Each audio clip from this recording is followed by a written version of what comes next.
KVS 2022-23 में यदि आपको सिलेक्शन लेना है तो आपको पेडागोजी आपको अच्छे से पढ़ना होगा। पेडागोजी में कौन कौन से टॉपिक पढ़ने हैं। 60 नंबर स्कोरिंग सब्जेक्ट है सबसे ज्यादा। इसमें अगर आप थोड़ा सा भी चूक गए तो आप इस वैकेंसी से बाहर हो जाएंगे। तो आज के इस वीडियो में हम बात करेंगे कि केवीएस का जो नया सिलेबस है 180 क्वेश्चन अब पूरे आएंगे पेपर में, उसमें पेडागोजी में कौन कौन से टॉपिक पूछे जाएंगे। कहने को तो इन्होंने सिर्फ एक शब्द में लिख दिया है पेडागोजी, लेकिन इनमें वो सारे टॉपिक आपको पढ़ने हैं जो आपने इससे पहले बहुत सारे टॉपिक सी टेट या फिर यूपी टेट या फिर स्टेट टेट के एग्जाम के समय पढ़े होंगे। बहुत सारे टॉपिक ऐसे हैं जो आपने डीएलएड करते समय या बीएड करते समय पढ़े होंगे, तो उनको रिवाइज करना है। कुछ नई चीजें भी ऐड हुई हैं, उनको आपको पढ़ना है नए तरीके से।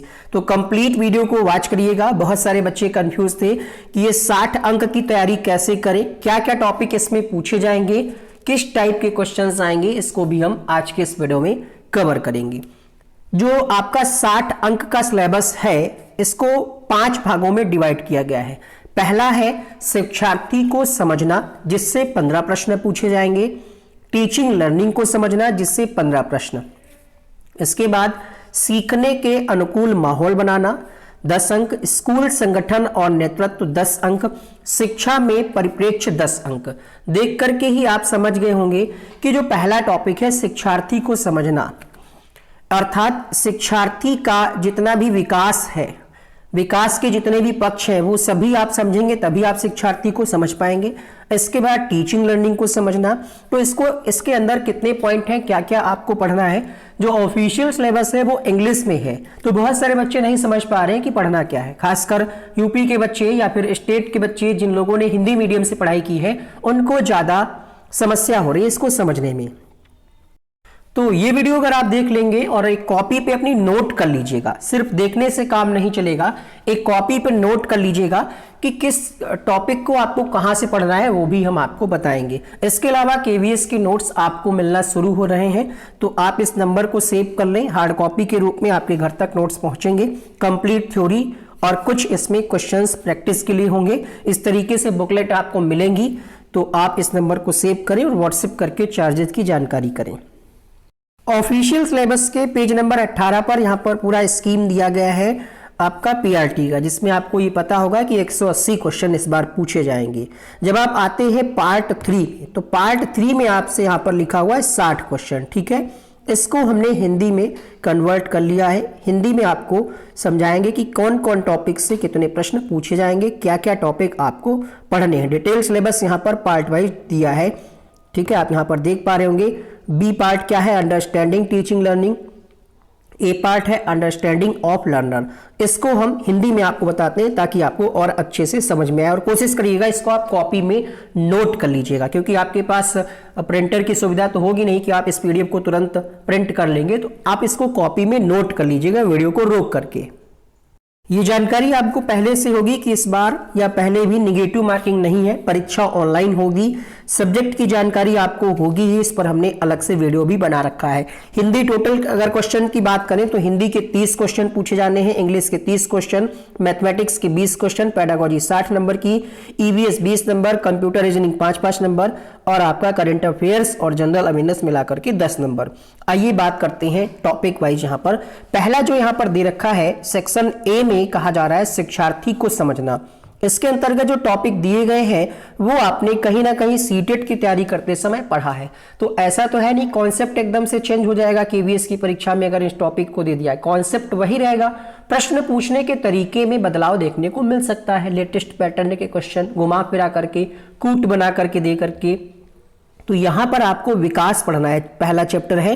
और ये चैप्टर आपने चाहे सीटेट की तैयारी की हो, रेट की तैयारी की हो, यूपी टेट की तैयारी की हो, आपने पढ़ा ही होगा। तो इन टॉपिक को अपनी कॉपी में नोट करिए, और कहीं ना कहीं आपके किसी न किसी कॉपी पे इनके नोट्स भी बने होंगे। बहुत सारे टॉपिक के बने होंगे, बहुत सारे टॉपिक के नहीं बने होंगे। पहला टॉपिक है विकास, परिपक्वता और विकास की अवधारणा, विकास के सिद्धांत, बहस और विकास कार्य और चुनौतियां। यानी विकास क्या है, विकास का कॉन्सेप्ट, विकास के सिद्धांत जो दिए हैं, जैसे आप पढ़ते हैं कि विकास निरंतर चलने वाली प्रक्रिया है, निरंतरता का सिद्धांत, एकीकरण का सिद्धांत, है ना, और जितने भी विकास के आयाम हैं उनकी बात नीचे कही गई है। विकास के क्षेत्र में आपका शारीरिक विकास, तो बच्चे का शारीरिक विकास किस प्रकार से होता है, किस अवस्था में तेजी से होता है, किस अवस्था में कम होता है। संज्ञानात्मक विकास, सामाजिक भावनात्मक विकास, इसमें आपके संवेग वगैरह आ जाएंगे। इसमें सामाजिक विकास में आ जाएगा आपका सिद्धांत भी अगर हम बात करें तो बैंडूरा का सिद्धांत इसमें आ जाएगा। और आपकी कोहलबर्ग ने नैतिक विकास का सिद्धांत दिया है, तो यहाँ पर आपको उनसे भी प्रश्न पूछा जा सकता है। इसके अलावा आप जब बाल विकास पढ़ते हैं तो उसमें विकास की अवस्थाओं को भी आप पढ़ते हैं, शैशवावस्था, बाल्यावस्था, किशोरावस्था। तो यहाँ पर इन्होंने किशोरावस्था दे दिया है, लेकिन किशोरावस्था कब होगा, जब बच्चा शैशवावस्था में जाएगा, बाल्यावस्था में जाएगा, तभी तो किशोरावस्था में पहुंचेगा। यानी इसके पहले की भी जानकारी आपको होनी चाहिए। मेन पॉइंट यहाँ पर है किशोरावस्था। यानी किशोरावस्था की एज क्या है, मनोवैज्ञानिकों ने अलग अलग जो वर्गीकरण किया है वो किशोरावस्था की विशेषताएं क्या है, उपनाम क्या है, किशोरावस्था से संबंधित अगर किसी ने कोई बुक लिखी है उसका नाम, किशोरावस्था में कौन कौन सी समस्याएं आती हैं, कौन कौन सी बाधाएं आती हैं, ये सब आपको पढ़ना है। चुनौतियां और निहितार्थ दिया है, आवश्यकताएं क्या हैं। ठीक है, अब हम बात करेंगे यहाँ पर तीसरा टॉपिक है आपका सामाजिकरण। ठीक है, सामाजिकरण की प्रक्रिया में प्राथमिक भूमिका किसकी होती है, द्वितीयक भूमिका क्या होती है, ये आपको पढ़ना है। तो आपने पढ़ रखा है, प्राथमिक में परिवार होता है, द्वितीयक में आपकी अन्य चीजें आ जाती हैं, विद्यालय, आसपास के लोग, तो ये आपको पढ़ लेना है। तो पहला जो है इसमें बहुत ज्यादा आपको घबराने की आवश्यकता नहीं है, ये आपने पढ़ रखा है। तो 15 नंबर आपके सॉलिड है, इसमें आप 13 से 14 नंबर आसानी से ला सकते हैं। इन टॉपिक्स को अच्छे से पढ़िए, साथ ही साथ जितने भी सीटेट के पेपर हुए, हम ये नहीं कहेंगे कि सारे क्वेश्चन बिल्कुल एज इट इज आ जाएंगे। भाई प्राथमिक स्तर की परीक्षा है, आपको क्या करना है, जितने भी सीटेट के क्वेश्चन है प्रैक्टिस के लिए बता रहे हैं, और कोई ऑप्शन अभी उपलब्ध नहीं। मार्केट में भी अगर आप बुक लेने जाएंगे उसमें भी आपको वही मिलने वाला है प्रैक्टिस के लिए। इस टॉपिक के लिए हम पूरे 60 नंबर की बात नहीं कर रहे, इस टॉपिक के लिए आपके पास जो अभी उपलब्ध है, अगर आपके पास कोई सीटेट की बुक रखी है, रीट की या यूपी टेट की बुक रखी है, अगर इस टॉपिक से संबंधित क्वेश्चन चैप्टर वाइज दिए हैं तो उनकी आप प्रैक्टिस कर सकते हैं, आपकी समझ विकसित हो जाएगी। 15 नंबर के लिए पर्याप्त है ये। हम ये नहीं कह रहे कि सीटेट के सारे क्वेश्चन बिल्कुल 60 में 60 सीटेट लेवल के ही आ जाएंगे, बट ये जो टॉपिक दिए हैं इन्हीं पैटर्न के क्वेश्चन आपकी किताबों में मिल जाएंगे। टीचिंग लर्निंग को समझना, ये जो है आपका आ जाता है पार्ट अधिगम वाला। पार्ट बी में क्या है, अधिगम, सीखने पर सैद्धांतिक दृष्टिकोण, इसमें दे रखा है इन्होंने व्यवहारवाद, संज्ञानात्मकवाद, रचनावाद। अब व्यवहारवाद में आपके कौन कौन से लोग आ जाते हैं, स्किनर, पावलाव और वाटसन, तो इनको आपको पढ़ना है। स्किनर ने जो सिद्धांत दिया, पावलाव ने जो सिद्धांत दिया, ठीक है, इनके बारे में आपको पढ़ना है। समझ गए होंगे आप। तो इससे प्रश्न आपकी परीक्षा में पूछा जाएगा। अब इसमें रचनावाद की अगर हम बात करें तो इसमें जीन पियाजे, वाइगोत्स्की, अन्य कई सारे मनोवैज्ञानिक आ जाते हैं। तो रचनावाद का कॉन्सेप्ट आपको पढ़ना है, यानी जितने भी वाद हैं, व्यवहारवाद, संज्ञानात्मकवाद, रचनावाद, इनके बारे में आपको डिटेल से पढ़ना है। इसके बाद करें शिक्षक की भूमिका क्या है, शिक्षार्थी की भूमिका क्या है अधिगम में, ये आपको पढ़ना है। तो शिक्षक क्या काम करता है, एनसीएफ यहाँ आपका ऐड हो जाता है, एनसीएफ आपको पढ़ना है। उसी में आपको शिक्षक की भूमिका अच्छे से देखने को मिल जाएगी कि शिक्षक के क्या काम है। समस्या समाधान करता है, बच्चों की मदद करता है, सुविधादाता के रूप में शिक्षक है, फैसिलिटेटर है ना। तो यहाँ पर आपको शिक्षक और शिक्षार्थी की भूमिका को पढ़ना है। शिक्षक छात्र का संबंध कैसा होना चाहिए।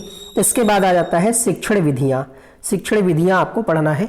ठीक है, सीखने में कौन कौन सी शिक्षण विधियों का प्रयोग करते हैं। बहुत सारे बच्चे ये पूछते हैं कि ये जो पैडागॉजी है ये किस सब्जेक्ट की है, क्योंकि सीटेट में उन्होंने अलग अलग पढ़ा है, हिंदी की अलग पैडागॉजी, संस्कृत की। पैडागॉजी का मतलब क्या होता है, पढ़ाने का तरीका। बच्चों को आप समझ पा रहे हैं कि इन शिक्षण विधियों का प्रयोग कर रहे हैं, उसके मानसिक स्तर को ध्यान में रख रहे हैं कि नहीं रख रहे हैं। तो इसमें आल सब्जेक्ट की पैडागॉजी है। हिंदी यानी भाषा से भी प्रश्न आ सकते हैं, क्वेश्चन में ये भी मेंशन किया जा सकता है कि ये गणित की कक्षा में, तो वो गणित की पैडागॉजी हो गई। आपकी समझ अच्छी होनी चाहिए। इसके बाद कक्षा का वातावरण कैसा होना चाहिए, ये सारे टॉपिक आपकी बीएड और डीएलएड की बुक में मिल जाएंगे। कोई भी आपने, भाई अगर आपने बीएड डीएलएड किया है तभी तो आप इस परीक्षा के लिए एलिजिबल है, फॉर्म भर रहे हैं, तो आपके पास बुक रखी है तो ठीक है, नहीं रखी है तो फिर आपको क्या करना होगा, सीरीज से आपने पढ़ाई की होगी, कुछ ना कुछ तो पढ़ा होगा ना, या फिर जुगाड़ से कर लिया होगा। जुगाड़ से किया होगा तो इसका तो कोई ऑप्शन नहीं है। फिर आप मार्केट में बुक्स देखिए जिसमें सारे टॉपिक दिए हों, या फिर आप हमारे नोट्स को प्रेफर कर सकते हैं। इसके बाद सीखने को प्रभावित करने वाले कारक कौन कौन से, ये आपने बहुत अच्छे से पढ़ा होगा कि सीखने को वातावरण प्रभावित करता है ना, और आपके आसपास का माहौल, लिंग और आर्थिक रूप से भी प्रभावित करते हैं। मतलब आर्थिक रूप से भी अगर आप सक्षम नहीं है तो ये भी एक कारक है जो सीखने को प्रभावित करता है। मोटिवेशन हो गया, शिक्षण विधियां हो गई, शिक्षक का व्यक्तित्व हो गया, सहायक साधनों का प्रयोग हो गया, जितने भी कारक हैं प्रभावित करते हैं उनके बारे में पढ़ना है। कक्षा निर्देश डिजाइन करना, यानी कक्षा को आप कैसे सजाएंगे जिससे बच्चा ऊबे ना, खुद को बोरिंग ना फील करे। छात्र गतिविधियों की योजना, यानी जो एक्टिविटी कराई जाती हैं उसकी योजना बनाना। स्कूल में सीखने की जगह बनाना, ये सारे टॉपिक आपकी डीएलएड या बीएड अगर आपने कर रखा है तो इसकी बुक में मिल जाएंगे। अगर नहीं मिल रहे तो आपको जाना है NIOS की वेबसाइट पर, वहां पर आपको कुछ कोर्सेज मिलेंगे 503, 502 करके, वहां पर आपको इसके PDF सारे मिल जाएंगे। और ये है आपका मूलभूत साक्षरता और अंक ज्ञान, बचपन की देखभाल और शिक्षा, इसको भी आपको पढ़ना है। ये सारे टॉपिक आपके डीएलएड वाली बुक में मिल जाएंगे।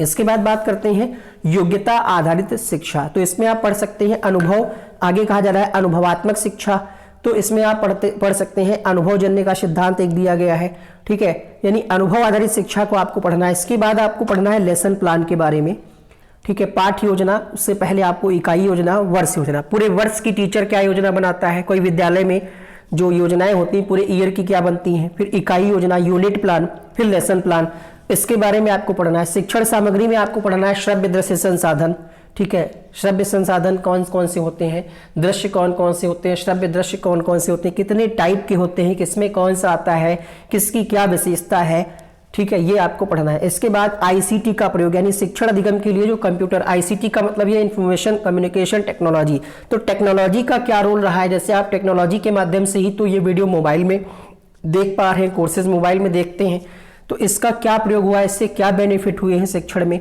ये देखना है। इसके बाद आप पढ़ते हैं, जब आपका टॉपिक आ जाता है मूल्यांकन आकलन, तो उसमें आप पढ़े होंगे assessment as learning assessment, of learning assessment, for learning, ये आपको पढ़ना है। आपने पढ़ा होगा कि एक शिक्षिका भ्रमण के लिए ले जाती है, वहां पर कुछ प्लानिंग करती है, तो ये किस प्रकार का आकलन हुआ, एक बावर्ची खाना पकाते हुए चखता है खाने को, तो ये वाले क्वेश्चन आपको इसमें पढ़ने हैं, ठीक है। इसके बाद अगर हम बात करें शिक्षण अधिगम प्रक्रियाओं को बढ़ाना, रचनावादी शिक्षण के साधन के रूप में कक्षा का अवलोकन, प्रतिबिंब और संवाद, यानी शिक्षण अधिगम प्रक्रिया को कैसे बढ़ाएं, रचनावादी शिक्षण के साधन के रूप में किसका प्रयोग किया जाए, अवलोकन, प्रतिक्रिया और संवाद। संवाद मतलब बातचीत के द्वारा हम अधिगम को बढ़ा सकते हैं।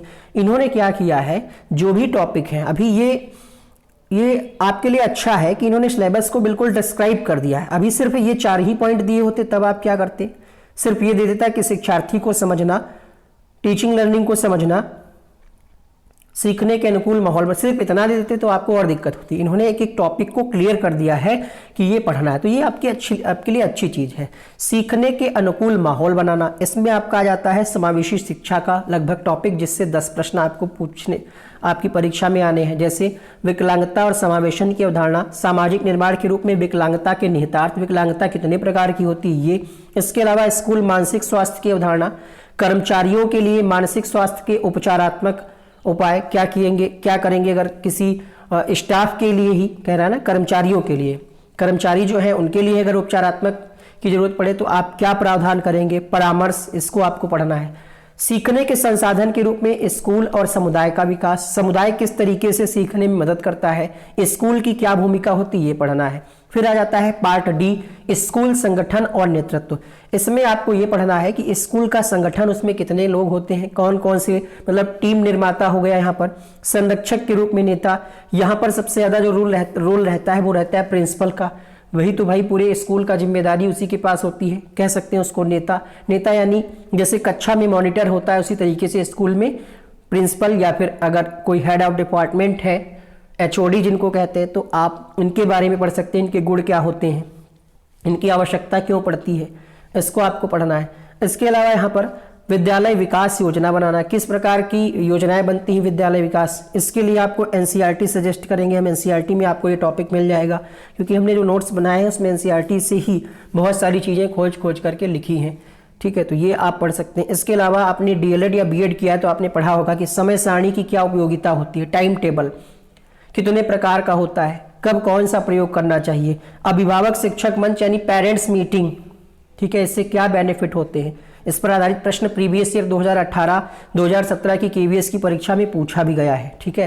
तो यहाँ पर आपको क्या पढ़ना है, शिक्षण अधिगम को मजबूत करने के लिए स्कूल प्रक्रियाएं, कौन कौन सी प्रक्रियाएं की जाती हैं, मंचों का उपयोग, ईयरली कैलेंडर, समय सारणी, अभिभावक शिक्षक मंच, पेरेंट्स मीटिंग के बारे में, स्कूल असेंबली यानी प्रार्थना कितने प्रकार की होती है, ठीक है, कैसे प्रार्थना करानी चाहिए, क्या नियम होता है प्रार्थना कराने का, ये। इसके अलावा स्व मूल्यांकन और सुधार, समुदाय, उद्योग, अन्य पड़ोसी और उच्च शिक्षा संस्थानों के साथ साझेदारी बनाना, सीखने वाले समुदायों का निर्माण करना। तो ये आपको पढ़ना है, समुदाय की किस प्रकार से भूमिका रहती है स्कूल में। आगे बात करेंगे पार्ट ई, इसमें आपको पढ़ना है मेन जो टॉपिक है इसमें आपको पढ़ना है राइट टू एजुकेशन यानी शिक्षा का अधिकार अधिनियम 2009 जो कि यहाँ पर दिया गया है, ठीक है। इसके अलावा आपको पढ़ना है नई शिक्षा नीति, नेशनल एजुकेशन पॉलिसी, ये आपको पढ़ना है। इसके अलावा शिक्षा के लक्ष्यों को प्राप्त करने में स्कूल की क्या भूमिका है, ये आपको पढ़ना है। इसके अलावा पॉक्सो एक्ट आया है आपका 2012 में, उसके बारे में आपको पढ़ना है, ठीक है। और समावेशी शिक्षा आपकी 15 नंबर की आनी है, इसी में आपका आ जाएगा एकीकृत शिक्षा, टॉपिक कहीं ना कहीं दिया होगा, एकीकृत शिक्षा के बारे में आपको पढ़ना है। बाल अधिकारों के मार्गदर्शक सिद्धांत, ये आपको मिल जाएंगे, वही पॉक्सो एक्ट जो हमने आपको बताया उसमें मिल जाएंगे, ठीक है। इसके अलावा सुरक्षित स्कूल पर्यावरण के लिए ये उसी का टॉपिक है, पॉक्सो एक्ट का ही। इसके अलावा आरटीई आपको पढ़ना है। इसके अलावा जो राष्ट्रीय नीतियाँ आई हैं, जैसे आपकी राष्ट्रीय नीति, आपकी राष्ट्रीय शिक्षा नीति जो आई थी 1986 में, उससे प्रश्न आ सकता है। इसके अलावा जो कमेटीज बनी है, ठीक है, जैसे आप पढ़ते हैं कोठारी समिति, यशपाल समिति, इनके बारे में आपको पढ़ना है। एनसीएफ के बारे में आपको पढ़ना है। तो लगभग 40 से 50% टॉपिक आपके जाने समझे हैं, बस आपको मटेरियल उठाना है और पढ़ना है। प्रैक्टिस के लिए हम आपके लिए क्लास चला रहे हैं शाम 7 बजे, उसमें कुछ नए क्वेश्चंस, कुछ प्रीवियस ईयर क्वेश्चंस को मिला करके हम प्रैक्टिस सेट करा रहे हैं डेली शाम को 7 बजे, उससे जुड़िए। बाकी नोट्स ले सकते हैं आप। उम्मीद करते हैं आपको समझ में आ गया होगी कि क्या क्या आपको पढ़ना है, कहाँ से पढ़ना है। बुक की अगर हम बात करें तो मार्केट में कोई ऐसी बुक अभी तक नहीं आई है जिसमें ये सारे टॉपिक हों। वीडियो बनाने के बाद अगर हफ्ता 10 दिन में कोई ऐसी बुक आ जाए तो अलग बात है, अभी तक कोई ऐसी बुक नहीं आई है जिसमें कोई सारे टॉपिक हों। तो अभी के लिए आप क्या करें, जितना हमने आपको बताया है, आपके जो शुरुआत के कुछ टॉपिक हैं वो आप पढ़ सकते हैं अपनी बीटीसी की किताबों से, डीएलएड जिसको कहते हैं, बीएड की किताबों से, वहाँ से आप पढ़ सकते हैं। बाकी क्वेश्चंस आप तब तक के लिए, जब तक नए क्वेश्चंस नहीं मिल रहे हैं, ठीक है। अगर आप कोई बुक भी लेंगे तो उसमें आपको मॉडल पेपर जो होगा ज़्यादातर उसमें प्रीवियस ईयर के ही क्वेश्चन दिए होंगे, क्योंकि जल्दबाजी में पब्लिशर क्या करते हैं, फटाफट से जल्दी बुक लॉन्च करने के चक्कर में पुराने ही क्वेश्चन मिक्स करके डाल देते हैं। तो अभी बुक मत लीजिए, अभी आप जो बेसिक चीज़ें हैं आपकी, जो अन्य सब्जेक्ट है उस पर फोकस करिए। और इसमें जो टॉपिक हमने आपको बताए हैं, जैसे एनईपी हो गया तो ये टॉपिक आपको बहुत आराम से मिल जाएगा यूट्यूब पर, आरटीई हो गया ये मिल जाएगा, एनसीएफ को पढ़िए।